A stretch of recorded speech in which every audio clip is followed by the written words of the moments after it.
nhìn đầu tiếp tiêu đầu tiêu rẻ không là cua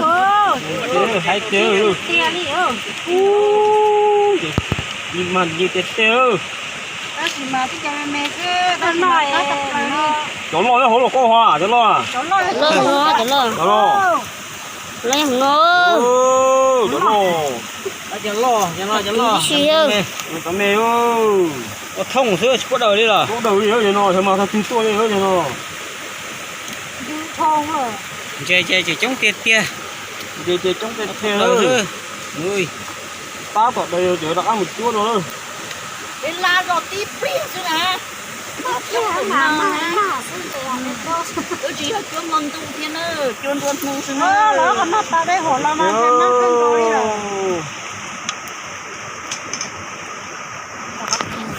rồi mà thịt tiêu đây chỉ là thứ nó hơi đây à nó có xin chơi thế chỉ cọc chế on chơi thế mà mong mà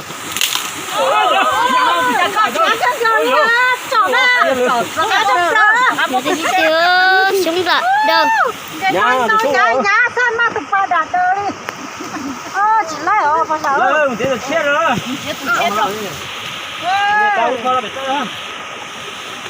giờ dành dư tiêu cho bây giờ là cho cái tô lò mới giờ chẳng phải cho hậu chả ở hậu cho mẹ là chỉ cho lò hậu mẹ rồi đấy cho mẹ này cho mẹ để cho mẹ rồi mới cho mẹ đúng không thầy giờ em đấy nè cho mẹ đời còn lấy thôi không cho mẹ tao biết nói thôi không thôi là không xỉa cái gì hết coi cái nó cũng muốn là bay mà nói với là nó ăn chè ư chị ơi nói cho anh chị chịu cô nha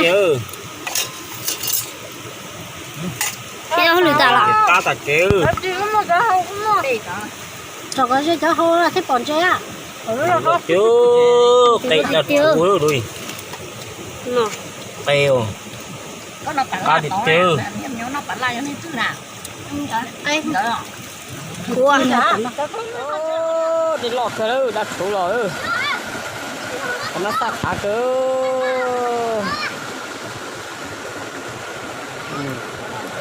con trẻ nó vậy giả mà nó vậy giả con trẻ đó nó sao được chứ cái gì mà xe đó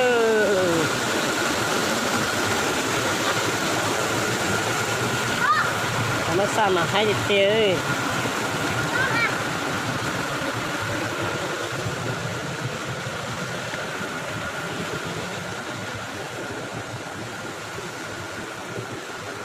con trẻ ơi đây là số là đó nè mà nó em món nào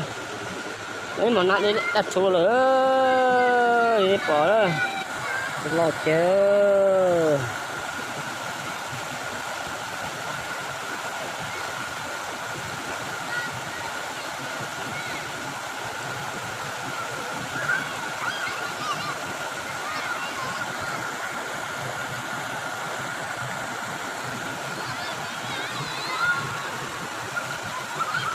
đây tôi say nó đấy bây giờ anh chị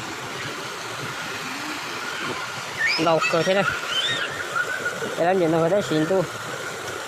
để nó lâu nát đã không phải nhá sao na thế ở bé trẻ anh đầu đó nó bé chuyện nó bé chuyện bài số đây nó có bé rồi nó anh chị tôi đây bé đó ít nha rồi đặt áp thay để sai đây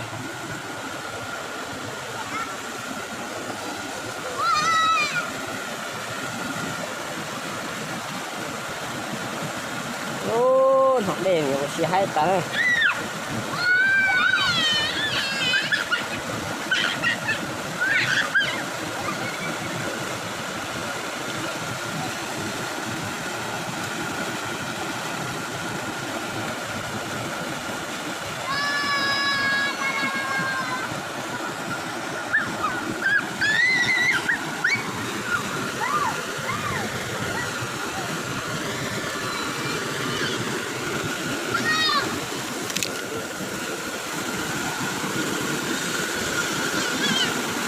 nên là cái xe bên chào cửa để chụp hình này